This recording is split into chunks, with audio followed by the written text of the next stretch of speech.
आज इस वीडियो में हम चर्चा करेंगे भारत चीन सीमा पर चल रहे विवाद की। यह विवाद कब उत्पन्न हुआ, क्यों हुआ और कैसे हुआ, आइए जानते हैं। 29 अप्रैल 1954 के दिन भारत और चीन के बीच पंचशील समझौता हुआ था। पंचशील जैसा कि नाम से ही स्पष्ट हो रहा है, पंच यानी पांच महत्वपूर्ण बिंदुओं पर दोनों देशों द्वारा सहमति जताई गई और उन पर हस्ताक्षर किए गए। ये 5 बिंदु कौन कौन से हैं, आइए जानते हैं। पहला, दोनों देश एक दूसरे की प्रादेशिक अखंडता का सम्मान करेंगे। दूसरा, एक दूसरे पर आक्रमण नहीं करेंगे। तीसरा, एक दूसरे के अंदरूनी मामलों में दखल नहीं देंगे।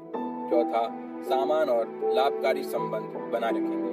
पांचवा, शांतिपूर्ण सह-अस्तित्व बनाए रखेंगे। यह समझौता होने के बाद शुरुआती दौर में भारत और चीन के पूरे विश्व में काफी तारीफ हो रही थी।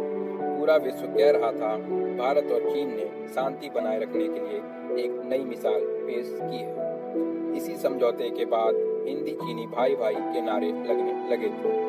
इस समझौते के तहत भारत ने तिब्बत को चीन का क्षेत्र स्वीकार कर लिया था और तिब्बत पर अपने सारे अधिकार खो दिए। यही भारत की सबसे बड़ी गलती थी।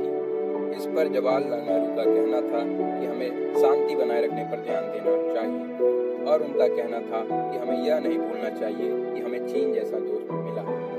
इसका परिणाम चीन ने सारे समझौतों को ताक पर रखते हुए भारत की और जमीन पर कब्जा करने के लिए वर्ष 1962 में भारत पर आक्रमण कर दिया।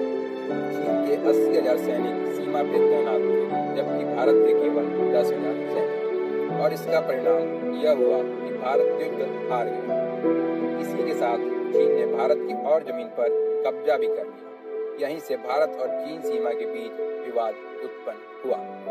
इसके बाद से ही यह विवाद चलता आ रहा है और आज भारत और चीन के बीच फिर से गलवान घाटी में स्थिति तनावपूर्ण बनी हुई है। बीते दिन 15 तारीख सोमवार की रात भारत और चीनी सैनिक के बीच गलवान घाटी में हिंसक झड़प हुई, जिसमें पहले खबर आई कि भारत के एक अधिकारी और 2 जवान शहीद हुए। फिर बाद में खबर आई कि भारत के 20 जवान शहीद हुए। ऐसा नहीं है कि केवल भारत के ही जवान शहीद हुए, बल्कि चीन के भी 43 जवान घायल हुए, जिनमें से 5 के मारे जाने की खबर। इस पर माननीय प्रधानमंत्री नरेंद्र मोदी जी का कहना है कि हमारे जवानों का बलिदान व्यर्थ नहीं जाएगा। देश की सुरक्षा करने से हमें कोई नहीं रोक सकता है। इस बारे में किसी को भी जरा भी संदेह नहीं होना चाहिए।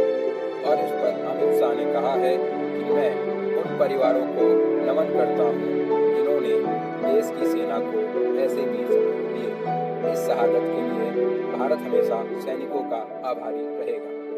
इसी के साथ जल्द मिलते हैं अपनी अगली वीडियो में। तब तक के लिए धन्यवाद।